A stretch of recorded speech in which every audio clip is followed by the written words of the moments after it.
میرے ماضی کی کہانی خوشبوؤں کی کہانی ہے، جس کو میں محسوس تو کر سکتی ہوں، چھو نہیں سکتی۔ اس کی یادیں بھی مجھ سے گریزاں ہوئی جاتی ہیں اور ماضی کا حصہ بنتی جاتی ہیں۔ وہ مجھ سے بچھڑا تھا تب منگل کا دن تھا، اور جب بھی مجھ پر کوئی مشکل آتی ہے وہ منگل کا دن ہی ہوتا ہے۔ خشک پتوں کی سرسراہٹ اور تمہاری غربت کا احساس دونوں کتنے ملتے جلتے ہیں۔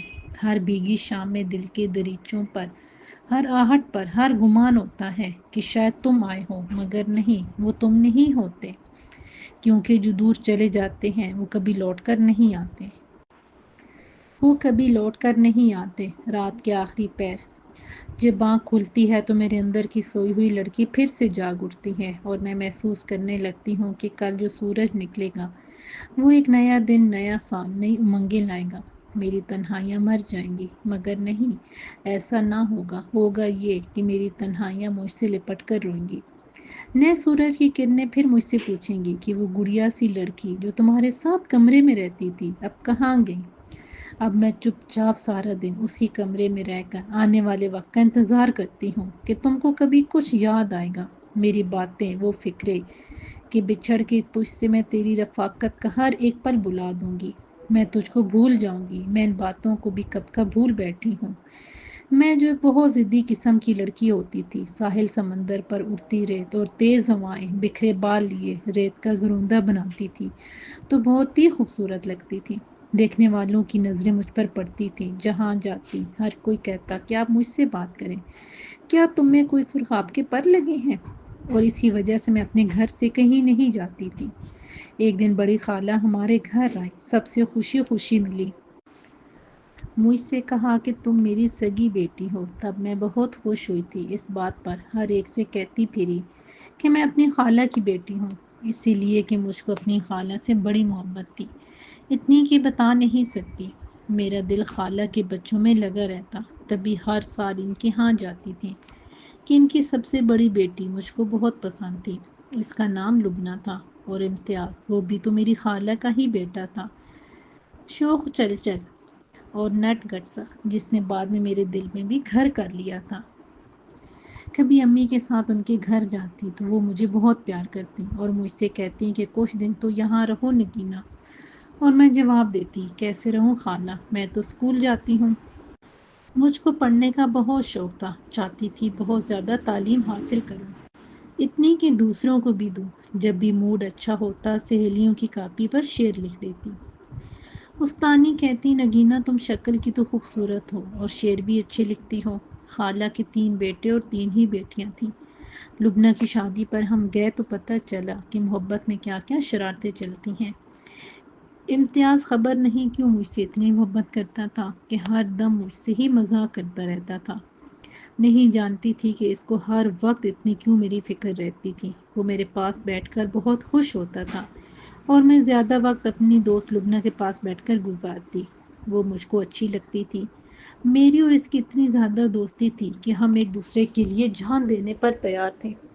ان دنوں میں 8ویں میں پڑھتی تھی۔ میرا کزن امتیاز مجھ کو کہتا تھا کہ تم بہت مصروف ہو نگینہ، کسی سے بات ہی نہیں کرتی، اور میں کہتی، آخر مجھ میں کیا بات ہے جو تم موقع پاتے ہی مجھ سے بات کرنا چاہتے ہو۔ میں نہیں جانتی تھی کہ وہ کیا چاہتا ہے۔ ساتھ دوسری خالہ کا گھر تھا، ان کے ہاں جاتی تھی تو وہاں پر بھی آ جاتا۔ انہی دنوں میرے گھر کے حالات خراب ہو گئے، ابو وفات پا گئے، ہم 6 بہن بھائی تھے، ہم سب چھوٹے چھوٹے تھے، تو ہمارے گھر کا گزارا بہت مشکل سے چلتا تھا۔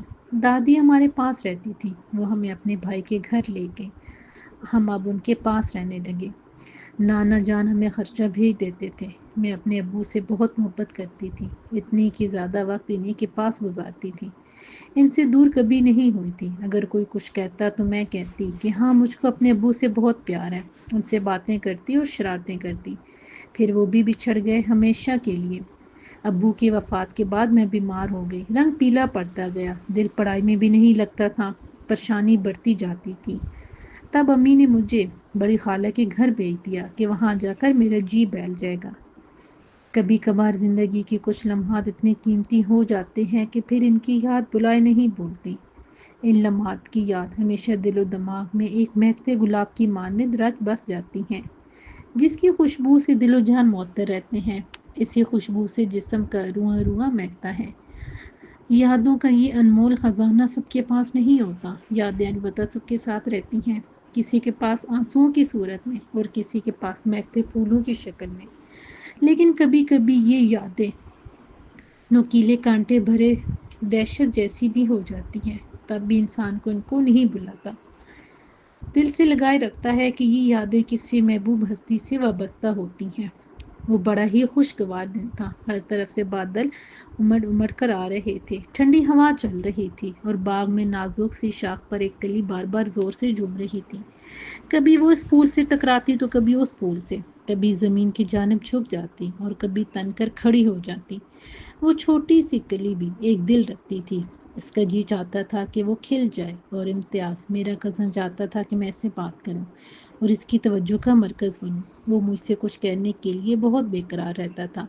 پھر ایک وقت ایسا آیا کہ وہ کلی کھلنے لگی اور ایک خوبصورت پھول کی شکل اختیار کرنے لگی۔ وہ کلی کسی کی نگاہ کا مرکز بن گئی تھی، دل ہی دل میں خوش تھی۔ تبھی وہ ایک تر و تازہ پھول میں بدل گئی۔ اب اس کے دل میں ایک ہی حسرت تھی، وہ سوچ رہی تھی کہ مجھے کبھی کوئی کوڑے کرکٹ کے ڈھیر پر نہ پھینک جائے بلکہ اپنے دل میں چھپا لے۔ ایک دن امتیاز نے مجھ سے کہہ ہی دیا، نگینہ میں تم سے محبت کرتا ہوں۔ میں کہنے لگی، کیوں نہیں، بھائیوں کو بہنوں سے محبت ہوتی ہے نا۔ اس نے کہا، نہیں، میں تم سے دوستی کرنا چاہتا ہوں، سچی دوستی جو زندگی بھر تمہارے کام آئے۔ یوں وہ میرے قریب آنے کی کوشش کر رہا تھا۔ میں نے کہا کہ قریب تو تم پہلے بھی تھے، اب بھی ہو اور ہمیشہ رہو گے۔ یہ نہ ہو کہ کبھی تم مجھ کو بھول جاؤ اور ایک پھول کی مانند مجھے توڑنے کی کوشش کرو تو میں ٹوٹ کر بکھر جاؤں۔ میں لڑکیوں میں سے نہیں، میں لبنہ سے کوئی بات نہیں چھپاتی تھی، جو بات امتیاز مجھ سے کہتا میں اس کو بتا دیتی تھی۔ یہ سلسلہ 1 سال تک چلتا رہا۔ وہ مجھے دیکھے بغیر کھانا بھی نہیں کھاتا تھا، رات کو بہت جلد گھر آ جاتا تھا اور میرا بہت خیال رکھتا تھا۔ ایک دن خالہ نے کہا، امتیاز تمہاری جانب بہت توجہ دیتا ہے، آخر کیا بات ہے؟ میں نے کہا، میں نہیں جانتی۔ خالہ بولی، دیکھو، وہ کام بھی اب دل لگا کر نہیں کرتا، ہر وقت گھر پر ہی رہتا ہے۔ یہ سن کر میں پریشان ہو گئی، کہیں خالہ یہ نہ سوچے کہ میں نے امتیاز کو باتوں میں لگا رکھا ہے اور نکما کر دیا ہے۔ وہ کہتا ہے، میں تمہیں ایک چیز دینا چاہتا ہوں۔ کیا چیز ہے وہ؟ وہ تمہارے گلے میں ڈالنا چاہتا ہوں۔ کہاں ہے وہ چیز؟ وہ ہار تھا، یہ میں تمہیں اپنے ہاتھوں سے پہنانا چاہتا ہوں۔ میں نے کہا، امتیاز ابھی یہ وقت نہیں آیا، تم صرف اپنے کام کی طرف دھیان دو، زیادہ توجہ کام پر دیا کرو۔ جب تم کامیاب ہو جاؤ گے تو میں تم سے گفٹ لیتی بھی اچھی لگوں گی۔ میں اکثر وقت تھکن سے محسوس کرتی تھی، کبھی بستر پر لیٹ جاتی اور کبھی کہیں بیٹھ جاتی، لگتا تھا کہ ہڈی ہڈی دکھ رہی ہے۔ ملنے والے کہتے کہ مجھ کو عشق ہو گیا ہے اور مجھ میں کچھ کہنے کا حوصلہ نہیں۔ میں خود سمجھ نہیں پاتی تو کسی کو کیا بتاتی کہ ایسی کوئی بات نہیں۔ امتیاز ہر وقت اپنے دوستوں میں رہتا تھا اور میں اس کو وہ راستہ بتانا چاہتی تھی جو ہر خیر خواہ کہتا ہے کہ تم ہمیشہ کامیاب رہو۔ یوں امتیاز کو میں نے درست راستے پر لگا دیا۔ وہ اپنے ابو کے ساتھ کام کرنے لگا اور اپنے گھر کا خیال رکھنے لگا، مگر لوگ غلط مطلب لیتے تھے کہ یہ جو سب کچھ کرتی ہے اپنے لیے کرتی ہے۔ آج میری بڑی بہن کی شادی تھی، وہ دلہن بنی بہت اچھی لگ رہی تھی۔ سائدہ باجی کی آنکھوں میں نئے سپنے تھے، ہر طرف خوشیوں کی دھوم تھی۔ والدین نے دعاؤں کی چھاؤں میں ان کو رخصت کیا، وہ سرخ آنچل میں پیا کے دیس چلی گئی۔ اسد بھائی نے میری بہن کو 4 برس خوش رکھا، لیکن جب ان کا آنگن بچوں کے وجود سے خالی رہا تو ساس نے بیٹے سے کہا، بہو بانجھ ہے اور شادی کرو۔ اس کو پوتے پوتیوں کھلانے کی خواہش تھی اور اسد بھائی ان کے اکلوتے بیٹے تھے۔ باجی سائدہ چند دنوں سے اپنے شوہر کو پریشان اور اکھڑا اکھڑا دیکھ رہی تھی۔ باجی نے ایک دن قسم دے کر پوچھا تو انہوں نے بتایا کہ سجو، اماں مجھ کو دوسری شادی کے لیے مجبور کر رہی ہیں، تمہارا کیا خیال ہے؟ میں اجازت کی بات کر رہا ہوں، مجھے بخوشی اجازت دے دو۔ سجو دم بخود رہ گئی۔ پیار کے علاوہ وہ وعدے، عمر بھر وفادار رہنے کی قسمیں، کیا تم بھی یہی چاہتے ہو؟ ہاں، صرف اولاد کی خاطر، ورنہ اچھا تو پھر ٹھیک ہے، میں تمہاری خواہش رد نہیں کروں گی۔ سجو میں سوچ بھی نہیں سکتا تھا کہ تم اتنی جلدی میری بات مان جاؤ گی۔ باجی سجو نے شوہر سے کہا، مگر میری ایک شرط ہے، تم ہمیشہ میرے قریب رہو گے، مجھ سے دور نہیں جاؤ گے۔ اسد بھائی نے کہا، ہاں، میں تمہیں اتنا پیار دوں گا کہ جتنا پہلے کبھی نہیں دیا۔ سجو بولی، یہ تم کیا کہہ رہے ہو؟ اگر تمہارے دل میں میرے لیے محبت ہوتی تو تم مجھ سے دوسری شادی کا نہ کہتے۔ میں اپنے گھر کی خوشیاں اپنے ہاتھوں سے کسی کو نہیں دے سکتی، میرے اندر اتنا حوصلہ نہیں ہے۔ اس کے بعد میری بہن اپنے گھر واپس آ گئی۔ ماں باپ بہن بھائی سبھی اس صدمے سے نڈال ہو گئے۔ سجو اسکول میں سروس کرنے لگی۔ ابھی وہ جوان تھیں، خوبصورت تھیں، ان کے رشتے آنے لگے، لیکن وہ نہیں مانتی تھیں۔ ایک دن امتیاز ہمارے گھر آیا۔ بارش جانے کس حال میں بیٹھی تھی کہ وہ ان کو بس دیکھتا ہی رہ گیا۔ پتہ نہیں وہ ان کو پسند کرنے لگا تھا، میں نہیں جانتی۔ وہ مجھ سے بہت دور ہوتا جا رہا تھا کہ وہ ایک دن میں نے اپنی چھوٹی خالہ سے بات کی اور کہا، خالہ جان تم کہتی تھیں کہ اگر تم کو کوئی لڑکا پسند ہو تو بتانا، مجھ کو امتیاز پسند ہے۔ خالہ نے کہا، اچھا تم چپ رہنا، پہلے میں اپنے بیٹے سے بات کروں گی پھر تم بات کرنا۔ خالہ نے اس سے پوچھا، اگر تم چاہو تو ہم تمہاری شادی نگینہ کے ساتھ کر دیتے ہیں۔ اس نے جواب دیا کہ مجھ کو نگینہ پسند نہیں ہے۔ خالہ کو بہت غصہ آیا اور کہا، کیا تم سمجھتے ہو کہ ہم تمہارے پیچھے لگیں گے؟ نہیں، تم سے زیادہ اچھے رشتے نگینہ کے آتے ہیں۔ ہم نے سوچا کہ پتہ نہیں شاید تم اس کو پسند کرتے ہو تو پوچھ لیا ہے۔ تبھی وہ کہنے لگا، خالہ نگینہ تو خود کہتی تھی کہ وہ مجھ کو پسند نہیں کرتی۔ جب میں نے یہ سنا تو پریشان ہو گئی کہ کب میں نے ایسا کہا تھا۔